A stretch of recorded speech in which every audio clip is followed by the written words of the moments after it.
Okay, Crypto One. So ngayon ituturo ko sa inyo kung paano mag-deposit at dito sa BitGet. Dito lang kayo. Then buy. Kita nyo yung P2P. Then click nyo yung P2P. Tapos huwag nyo kalimutan itong US dito. To. Lagyan nyo yan ng PHP. Ayun. Para itong dito na nakikita is for payment na. Pwede kayo lagay dito ng limit 1,000, 100k, 200k, so on and so forth. Sa akin is 1,000 lang. Tapos yung payment nito is GCash. Ayun, dito na si GCash. So dito mako-confirm mo yung 100% online siya. Ito, pwede tayo mag-buy. Ito yung limit niya. For example lang. Maganda naman to, 100 order niya. Ito yung mga order nito is 2,252 na. So mas maganda. Tapos yung limit niya is 650. Ito yung maximum niya. 2,000 up to 2,007. So hanap tayo ng iba. Gusto ko ng 10,000. Up to 10,000. Ito. Maraming account to. 100. Gusto kong mag-buy dito. Marami na siyang orders oh. So ito lang, pag-buy. Tapos lagay tayo ng payment niya. Lagay natin dito ng 5,600 nga. Mahal pala ngayon. 700. 800. Ganun. 5.8 pala ang kuan. Akala ko walang payment. 0p pa yung nakalagay oh. Mahal pala dito yung kuan niya. Transaction. So yun po. Tapos lagay natin dito.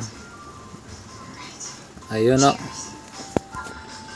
Ayun na. Nakalagay na. Tapos contact natin itong si seller. Next natin. So magbabayad tayo sa kanya. Itong number to, itong GCash na to. So let's go. Nga pala kanina is dito nag withdraw ako, tapos withdraw out ako diyan. So titingnan natin tong ayun na, lumagay na tayo dito. Ang amount natin is magkano yun? 5.8 ba yun? Around 5.8 man yata yun. Oo nga, 5.8.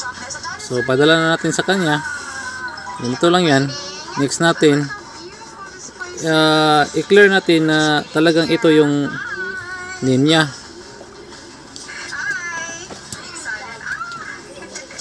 Mali, iba pala yung name niya nakalagay dito.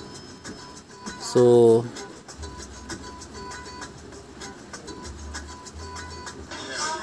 contact natin yung seller.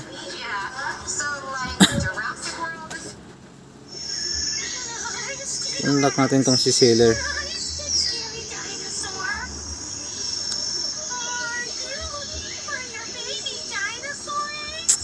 Phone number ito pala is AB.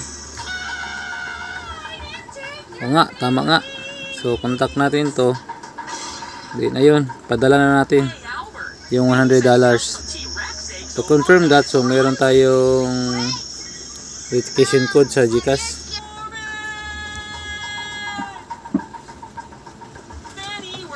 $997612. So submit na natin.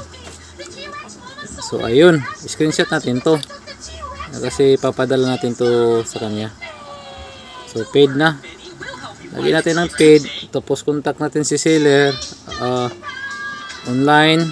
Then lagay natin dong take photo natin, select album, yung naka-album natin. Ayun, select natin, ganyan lang. Tapos send na. Ayun na. Chat natin siya. Na send ko na po. Kung napapansin nyo, itong the sellers with i-release does it within its seconds na lang. Kailangan niya talaga itong ma-release.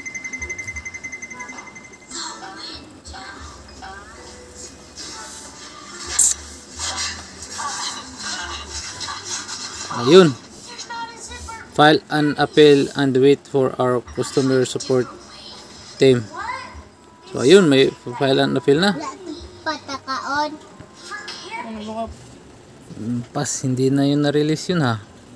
Hindi na ako nakapag-submit ng appeal. Support. Ay, ito na nga. Hindi na nga tayo nabigyan noon ha. Max tong BitGet na to. Ba't hindi to? Yung kunti lang is okay. Yung malaki-laki na is wala na. Ayun na nga, Cryptuhan. So, nakamali ako dun ha. Kaya pala wala dito is nandun pala sa funding. Andun pala sa funding. Oh. Ayun. Ayun, ito-transfer lang natin to. Itong ano to sa funding. Tinawagan ko na pala yung seller kanina. Tapos sabi niya is na-release na daw niya. Sabi ko, hindi ko pa natanggap. So, kaya, ayun. Ayun na nga. So, meron na tayong pang trade nito. Tapos, dito, balik tayo dito. Ayun na, meron na tayong 100. Nakikita nyo ba? Okay. So, okay pala to si BitGet. Nagkamali ako doon kanina. Nalito ako. Naninibago lang. Pero ganoon naman pala yung process sa Binance. Nakalimutan ko lang na kapag papasok pala doon sa sa na yun, sa funding. So ngayon magti-trade na tayo. So let's go. Okay yung BitGet.